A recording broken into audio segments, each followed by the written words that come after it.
封王啦，創造一個紀錄。比賽正式開始，路達順利帶出麥堅尼斯喺後邊，反而第4位嘅呢個莊臣呢係喺後邊上嘅嚟喎，而家進佔咗去呢個領先位置。麥堅尼斯跌落去第3位啦。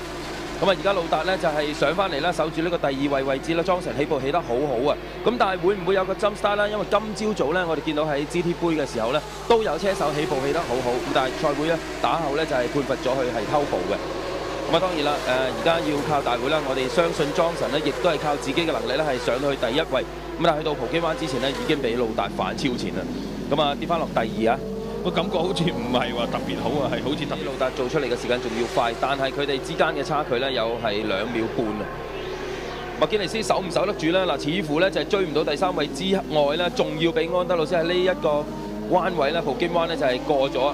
咁啊，第3個問題啦，當然啦，首先要贏過今屆賽事先至可以挑戰呢，就係9號網啦。安德魯斯越戰越勇，喺衝刺灣之前呢，亦都過埋莊臣上到去呢個第2位，但係唔得。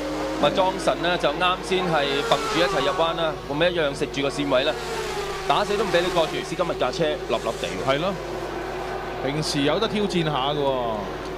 哇，好似如入無人之境㗎嘛，謝索普越戰越勇啊！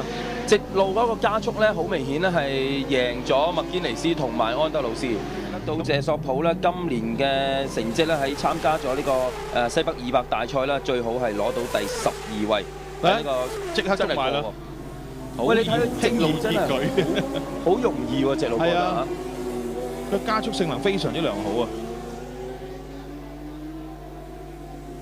咪已經係進佔咗第2位啦。咪睇下今次翻嚟嗰個時間啦，會唔會係再快啲啊？呢個圈嗱，路達2分28秒621冇變過嘅，咪反而謝索普個時間好快喎。咪雖然頭先俾莊臣頂住咧，就係喺第3啦，4.781秒咧就係落後啊。金明斯咁啊，由於麥堅尼斯係走咗出去啦，咁所以升到上去第5，薩加就第6啊。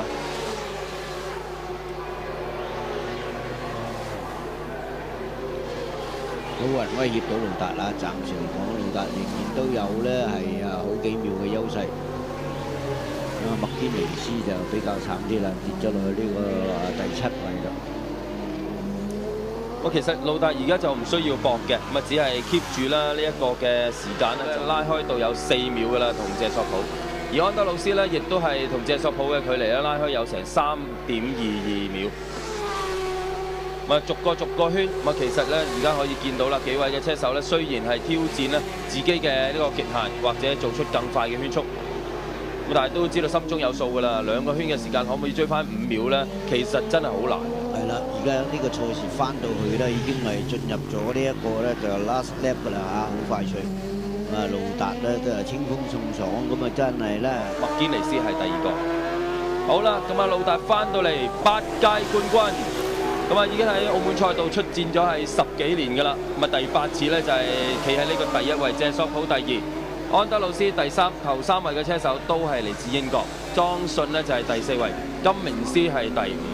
18次啊嚟過，輕而易舉嘅事啊！對於路達嚟講攞呢個冠軍係啦，18時間呢非常之快啦，咁啊一路緊逼住呢就係路達，咁啊本身我哋都諗住會唔會係即係俾到我哋一個好精彩個車手互相角逐呢？咁啊出到嚟呢，反而呢就係另外嘅其他車手呢，就係俾我哋一個驚喜啊！莊信咪曾經上到第2位，咁啊去到最後呢，就係獲到第4名啦。